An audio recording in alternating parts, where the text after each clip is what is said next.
இவங்க யாரு? இந்த கல்யாணத்துக்கு வந்திருக்க சீஃப் கெஸ்ட். பாக்குறதுக்கு ரொம்ப சீப்பா இருக்காங்களே, இவங்கள சீஃப் கெஸ்ட்ங்கற? கோடீஸ்வரன், இவங்கெல்லாம் கல்யாண பொண்ணுக்கு சித்தப்பா சித்தி அக்கா தம்பி முறை வேணும். கல்யாணம் நிக்க போகுதுன்னு தெரிஞ்சதுக்கு அப்புறம் மொய் பணத்தை கொடுக்கறதுக்காக வந்த பெரிய மனுஷங்க இவங்கெல்லாம். மிஸ்டர் கோடீஸ்வரன், பெரியமா நீங்க இங்க வாங்க. ஆளா ஈஸ்வரி அம்மா, சோலையூர் சுந்தரு, ராஜபாளையம் ராஜா. என்ன கூத்து இதெல்லாம்? அண்ணே வேலையை பாருங்க.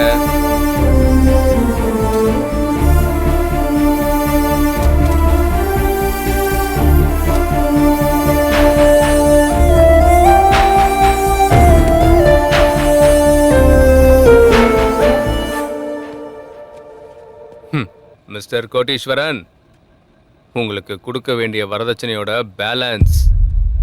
பிச்சைக்காரங்க கிட்ட பிச்சை எடுத்து என்ன பிச்சைக்காரனாக்குறியா நீ? யாருக்கிட்ட வேணும் இந்த பிச்சை காசு? மிஸ்டர் கோடீஸ்வரன், பிச்சைக்காரங்களை குறைச்சு மதிப்பிட்டீங்கன்னா பிளாஸ்டிங் ஆயிடும். அவங்க யாருன்னு நினைச்ச?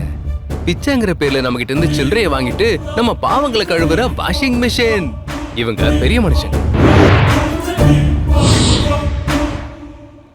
நம்ம கிட்ட ஏக்கத்தோட கை நீட்டி வேதனையோட அழுது ஐயா தர்மம் அம்மா தர்மம்னு சொல்லிக்கிட்டு எப்பவும் நமக்கு தர்மத்தை ஞாபகப்படுத்திக்கிட்டே இருப்பாங்க மிஸ்டர் கோடீஸ்வரன். இவங்க இவங்க கால்ல விழுந்து பிச்சை கேட்பாங்க. கொடுத்தா வாங்கிப்பாங்களே தவிர அடிச்சாலும் திட்டினாலும் கழுத்தை பிடிச்சு வெளியே தள்ளினாலும் ஐயா பிச்சை போடுங்கன்னு பவ்யமா கேட்பாங்க. அதை விட்டுட்டு என்னைக்கும் மானபங்கம் கொலை கொள்ளன்னு கொடுமை ஒண்ணும் பண்ண மாட்டாங்க ஐயா. உன்ன மாதிரி பெத்த மகனை எரும மாதிரி வளர்த்து வரதட்சணை கேட்டு சந்தையில அதிசய மிருகம் மாதிரி சொரணை இல்லாத ஜென்மம் மாதிரி உதவாத பண்ணி மாதிரி மார்க்கெட்ல நிக்க வச்சு விக்கலான்னு நினைச்ச நீ மானங்கெட்ட மனுஷன். நீ வந்து பிச்சைக்காரங்களை பத்தி பேசுறதா? பெஸ்ட் கோடீஸ்வரன்.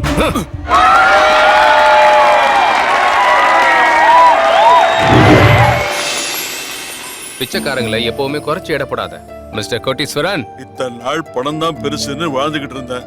ஆனா நீ பிச்சைக்காரங்களை கூட்டிக்கிட்டு வந்து நீ எனக்கு வாழ்க்கைய புரிய வச்சுட்ட தம்பி.